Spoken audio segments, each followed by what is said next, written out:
Ndëruar shikues, ja takojmë edhe sonte sërish si çdo natë në këtë muaj të bekum të Ramazanit për të vazhduar me temat cilat po i trajtojmë çdo natë dhe po diskutojmë së bashku me xhallar të ndryshëm, ku edhe sonte kam hoxhën e nderuar Muhammed Ermaku. Hoxhë mirësejnë.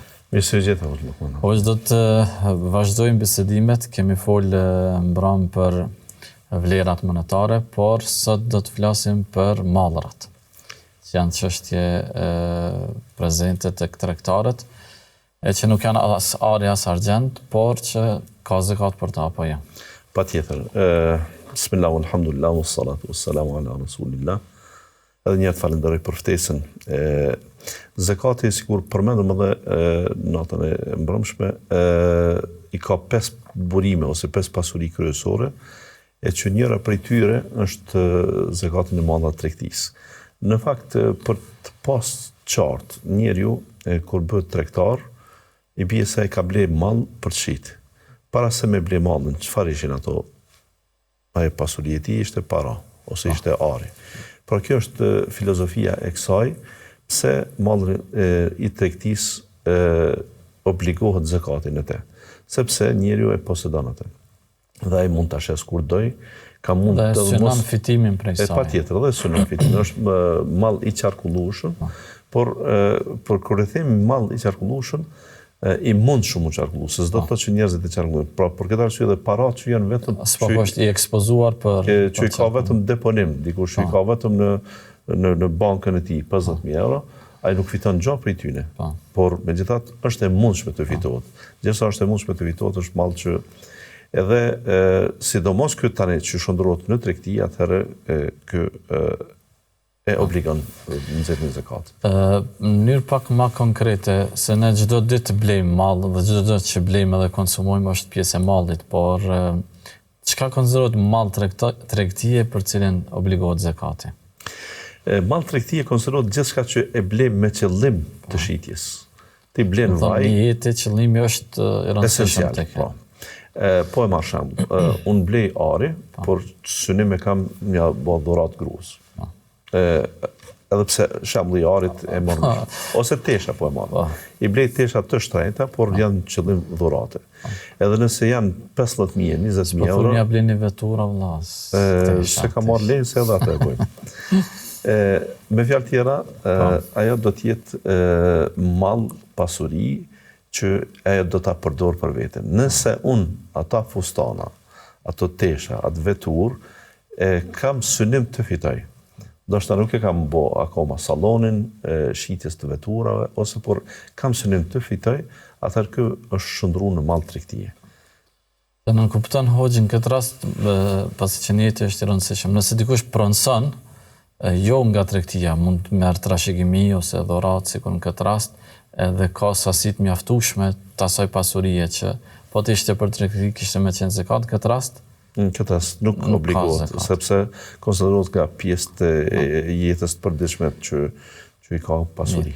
A në kupton kjo gjithashtu të çështja e jetës, se nëse ndryshon jeti, mund të ndryshojë dispozita, dikush blen, planifikon diçka, por për shembull vetur me shit, me vle, e thotë që ka mirë po e bëj për veti. Ajo shndrohet në mall personal që do të thonë bjen zakati për ta. Edhe pse jeti fillimisht është ka qenë i tillë. Po të kundërtën, dikush e ka një veturë dhe don me shit. Fillimisht tash do ta shohim për çu e shet njerëzit gjithçka që është mall i tij e ka synim ndoshta me majt, po banesas nuk po i pëlqen e shet. Nuk po e shet për me bë tregti, se askur e ka bler nuk e ka pas një qëllim të tillë.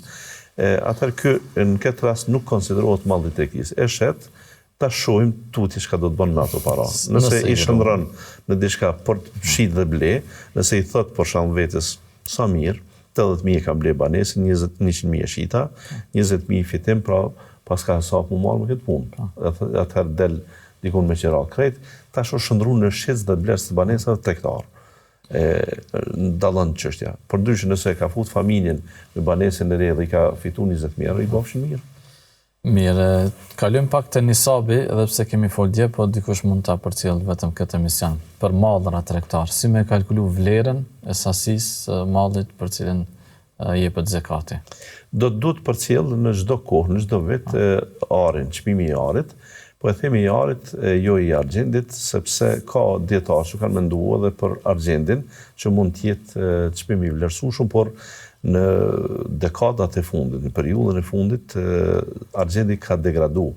Nuk ka shku në sinkroni të plot me arin që ka qenë.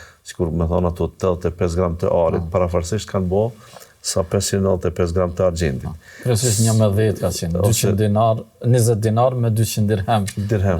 Nisabi i vlerat. Mirë, po tash nëse i kalkulojmë ose i shndrojmë në vlera monetare, ato 600 gram të argjend bojnë shumë pak para, që i bjen njeriu po t'i kishte ato të vetat, pra e mërrin nisabin dhe prapë është i varfër.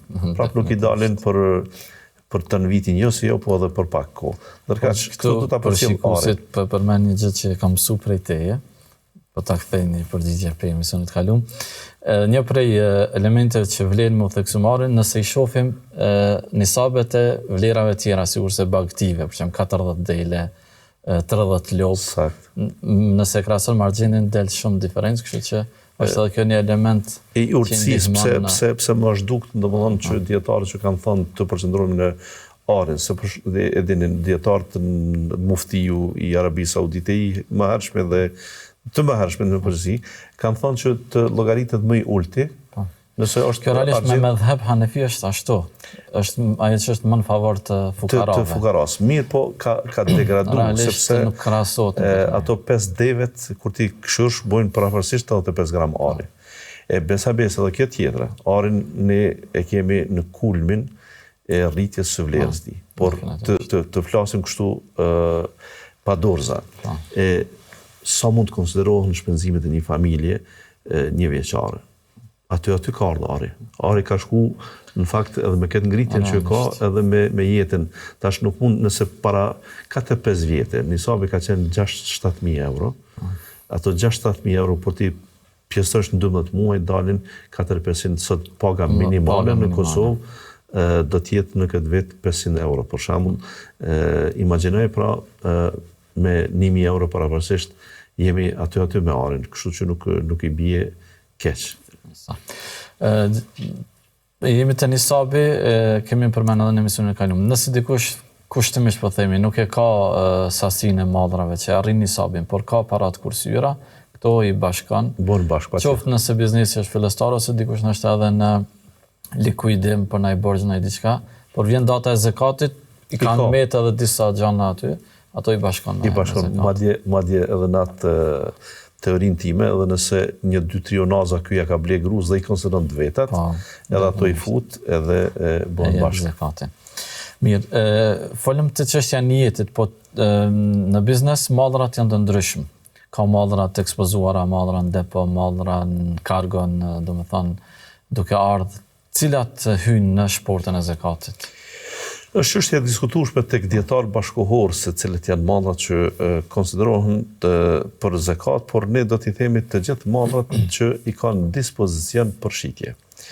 Megjithatë, edhe këta që janë në kargo, edhe këtë do ta bëjmë me dije. Edhe ky ishte mall, respektivisht po të mos ishte në kargo sot, do të ishte para në bankë. I bie pra ky derisa e ka ble mallin, e konsideron mall të vetin. Madje ai mundet me qenë edhe i shitur. Bile. Shpesh ndodh edhe hala pa uzbaz prej anijes ai shitet. Kështu që konsiderohet edhe ai mall.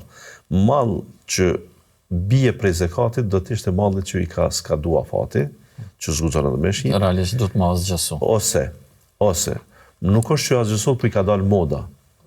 Po, kjo në aspekt tjetër. Edhe kjo për shembull tek veshjet, që 2-3 vjet nuk shitet, kush nuk pyet për te. Ose kanë këta për shembull të autopjesëve, kanë mjete, ka motor të një kamioni i cili e ka në depo, por ai kamion tashmë është specie në zhdukje. Pra du të them, ka plot prej këtyre mallrave që ai do të detyrohet për skrop ta bëj, për ta shes për hekur, për ta shkri e jo më për atë vlerën e tij. Domthonë gjithë këto bien nga konsiderimi mallrat të tregtisë. Nëse ata janë akoma në fuqi, ani pse mund t'ju bie vlera, ata janë mallrat që duhet t'i llogarisë. Edhe kur flitet për mallrat, ato e kanë një vend, një depo, një dyqan, pavarësisht kësaj kanë mjete transportit, këto nuk kalkulohen, vetëm mallrat që janë dyqani, raftet, kompjuteri, orendia, pastaj depot, makineria e plot që është kamiona, kombi, bus, e tjerë, makinat e tjera. Ndonjëherë janë vlerat më të mëdha se vetë malli. Në fakt. Shumë herë besa. Për këtë arsye, nëse i sheh të filozofinë financiare ose ekonomike edhe të shteteve, për shembull planet fiskale të tyre, i lirojnë nga TVSH-ja për të blerë malla tilla. Pse? Se konsiderohet që është pasurim i firmës tyre. Në këtë rast, ato mund të jenë shumëta, por ato janë të hargjueshme. Gjitha këto nuk bëjnë vlerë nesër sa bëjnë sot.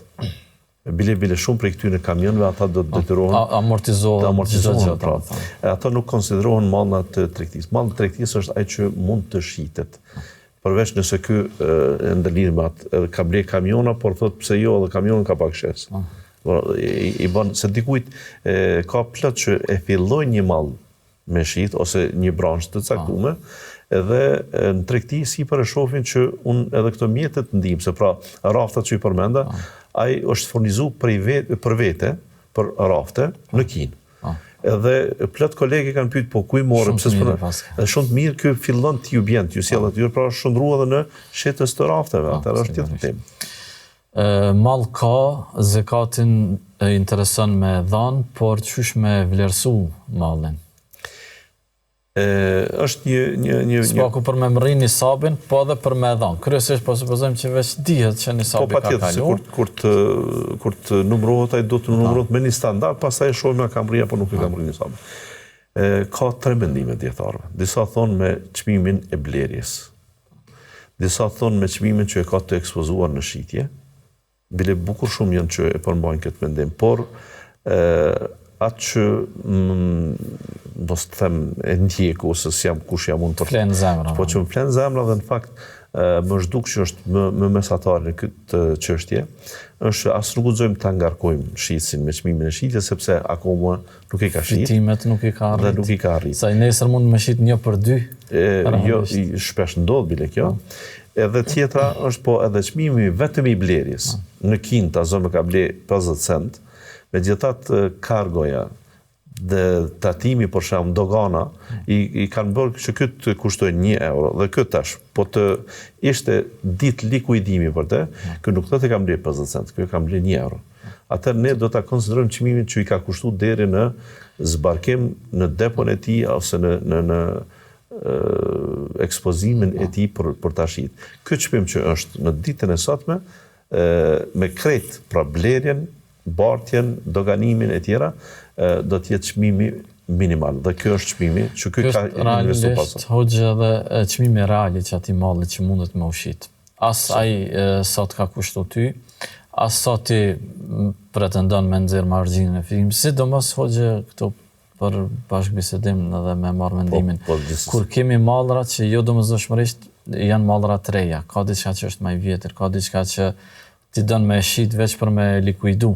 Që një mesatare totale që ti i razi me shitin që atë moment, që është vlera reale e mallit që e ki. Mirë, po këtu njerëzit në kuptojnë pse është çështje njëjti. Është pak relative. Është relative sepse edhe tek zakati mund të thotë po unë këto e kisha shit për 20.000. Po.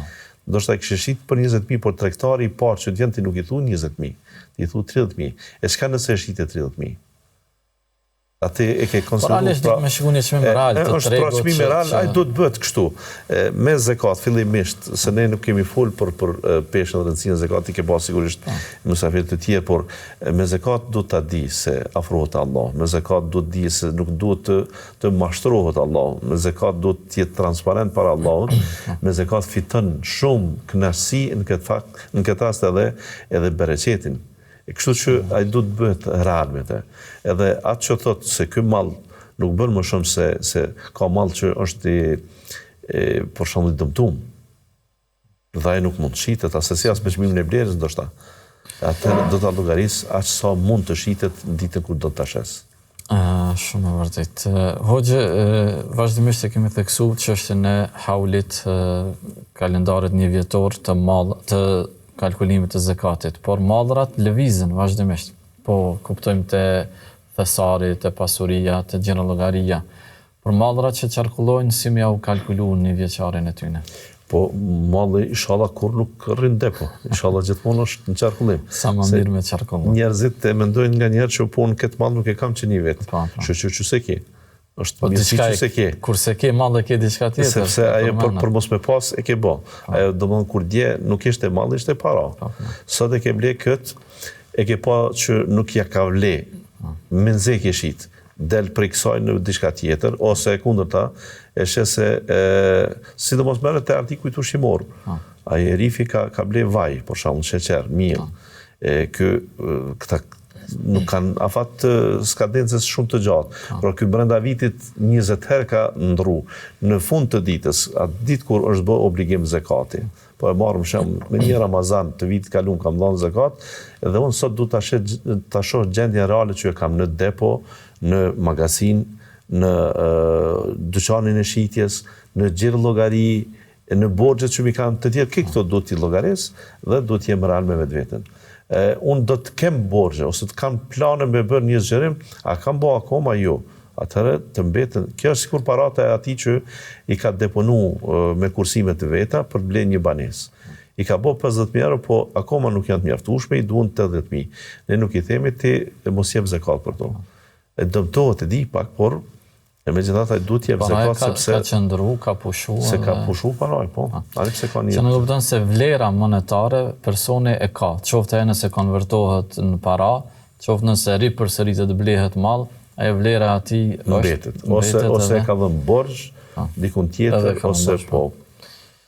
Mirë, përmendëm kalim the hoxhë mallrat të cilat qëndrojnë më shumë se një vit, ose që domethënë ju ka dalë moda dhe ose ju ka skaduar afati. Në këtë totalin, me fut apo fare me shmang prej? Varësisht, nëse janë të dëmtuara që duhet të azgjësohen, bile këta shpesh paguajnë edhe për azgjësim, varet prej llojit të mallit, atëherë ato eliminohen fare. Do të thotë, ani pse vjet ka dhënë për to zakat, si vjet eliminohen, se ka vendosur që ky model nuk shitet. E shet ta zon pllaka të banjove. I kanë mbetë edhe 3-4 metra 5. Nuk ka sasi të mjaftueshme për ta as nuk shitet, as nuk ka mall të ri. Është modë që i ka lënë afati dhe ose ka malla të ndryshëm që ose ju del afati ose dëmton pak, për shembull, ju dini në teknikë të bardhë, ne mund ta blejmë një frigorifer bukur lirë, vetëm pse ai është i dëmtuar në llamarinën e tij. Pse se frigoriferi varet ku vendoset. Unë nëse kam kuzhinë që do ta fus brenda, pse çfarë është më rëndësi ta kem llamarinën e mirë. Por dikush nëse e ka në një vend ku shihet, ai jo rastësisht është edhe me ngjyrë të bardhë ose me ngjyrë të bukur. Me fjalë tjera, dëmtimet eventuale, ato merren parasysh dhe nëse ai e ka mall që duhet ta azgjësoj, e largon prej llogaritjes. Hoxhë, fuqahat e kanë përmend në çështjet e tregtarit, sidomos te Malikit që te kitë një orë, tregtari i cili qarkullon mallin dhe tregtari i cili domethënë pret mundësinë për me shit mallin. Që jo nuk është që se ka në shitje, por pret një çmim të caktuar. Sidomos te patundshmëritë këto gjanat. Këta si me veprun kësi ratë? Megjithatë, ky është mall që kur e ka ble, niyeti ishte për tregti. Edhe do ta konsiderojmë mall tregtie.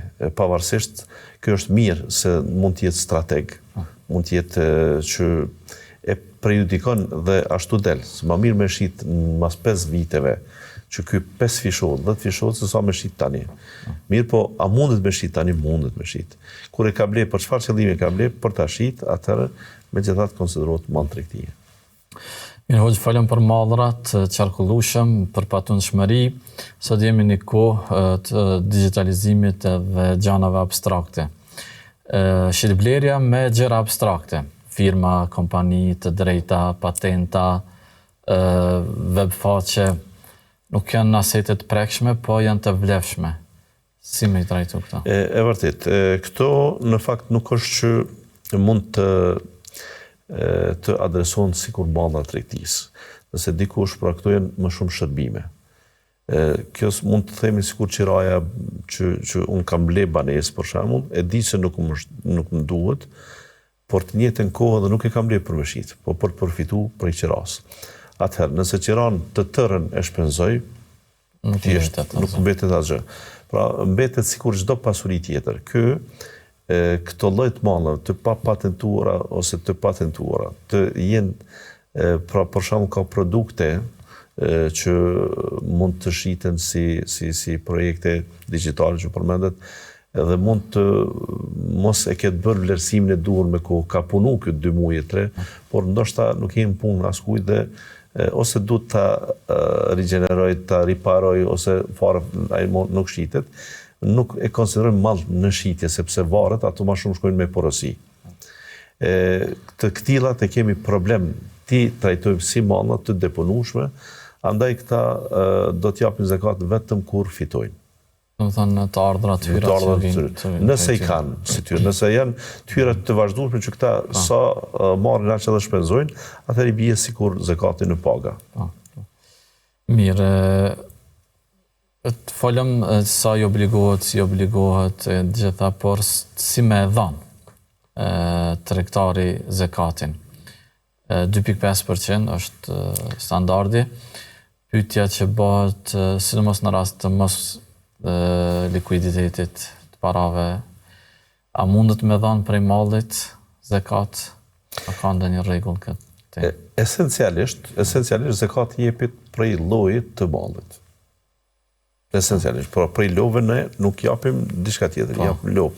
Prej deleve dele, dikush na thot prej deveve japim ndonjëherë delen. Japim dele sepse është 5 deve, nuk mund ta japim njërin, japim dele.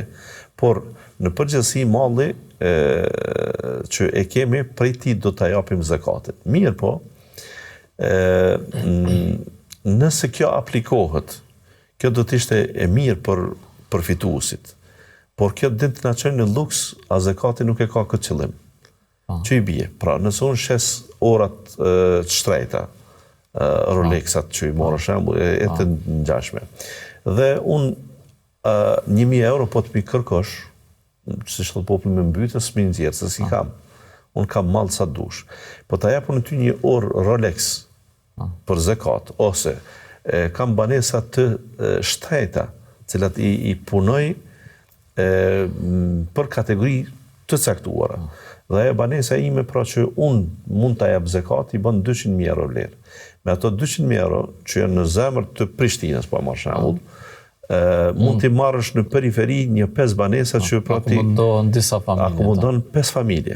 Atëherë, ne i themi, jo me do mos ai të jep mallin e luksit, zakat, pra në këtë rast, po të funksiononte Beitul Mali, që të bën zakatin, nuk do të ishte problem. Ata do ta japin çdo herë mallin e tyre.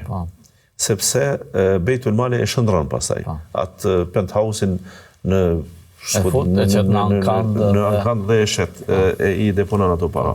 Por kur kem ne varfri, për shembull, sidomos varfri të skajshme, nuk na lejohet që ne të japim prej veturave zakat, për shembull, ose prej. Mirë po, në ditët e sotme, unë mendoj, sidomos në shrinë tonë, ka plot prej bizneseve që mund të japin nga malli i tyre. Sikur që përmenda banesat, pra nuk ka nevojë që të bëjmë se po banesa standarde. Po banesa standarde ka, domethënë, ose ky i veturave. Kemi plot raste që ne ashtu kështu dikujt për zakat mund t'i japim një vetur për të punuar taksi. Dhe ai me këtë shndrohet zakat ai që jep lopën për shembull. Po, ne i japim dikujt 2 lopë dhe ai bëhet një blektor i mirë që shet çumsht dhe e mban veten gjallë.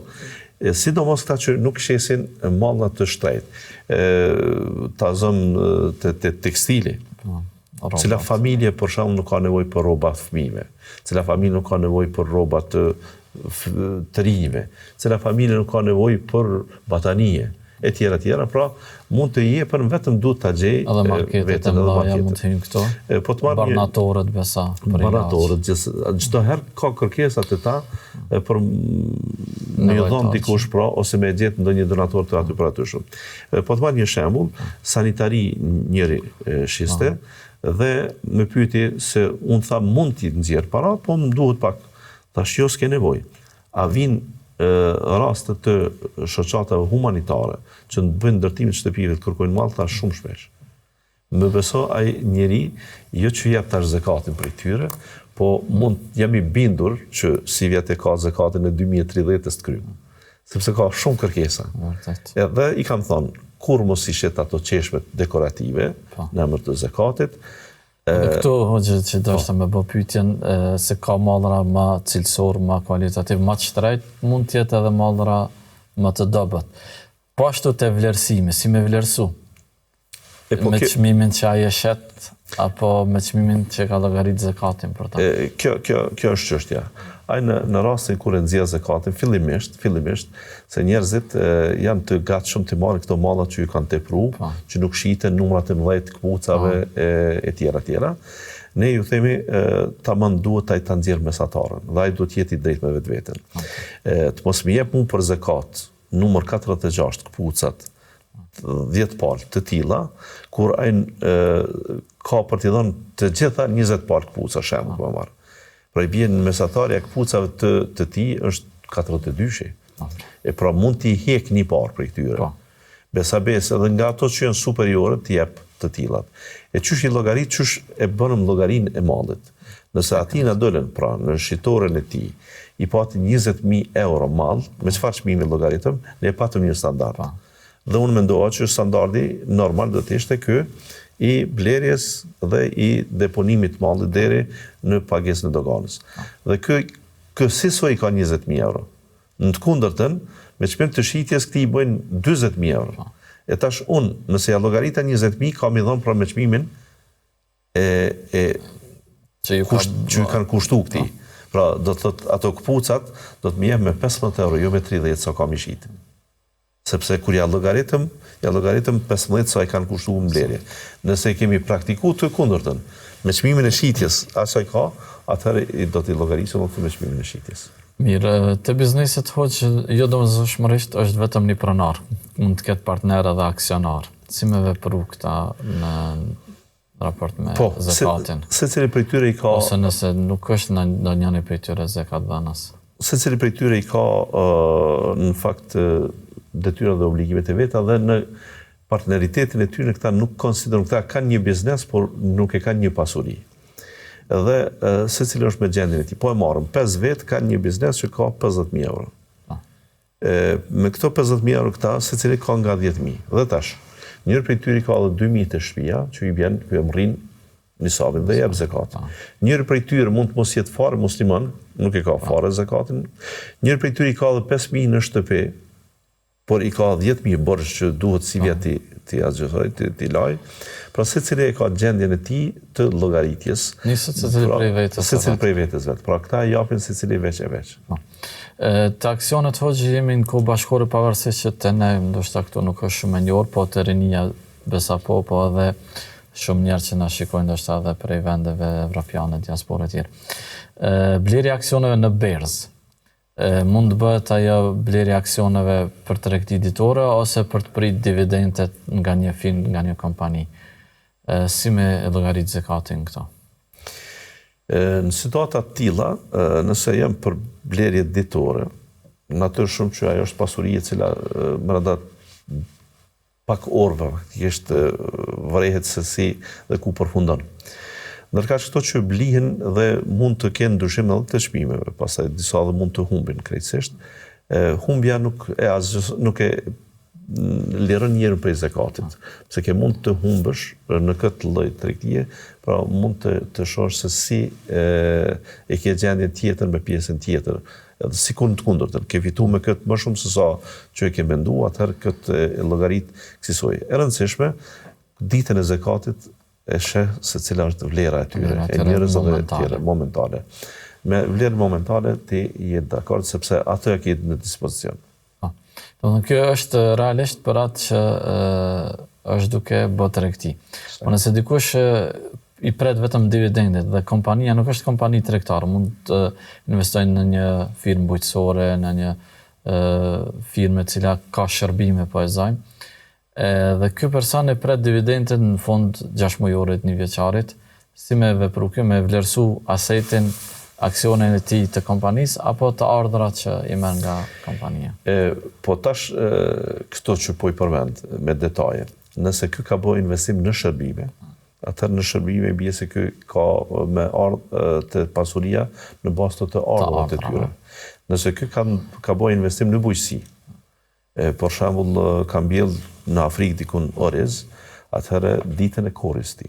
Do të më shiku, më shiku gjendja e mallit të bujqësisë tash, jo të tregtisë. Çka përfaqëson ai aksioni i tij dhe në bazë të asaj me dhënë zakat.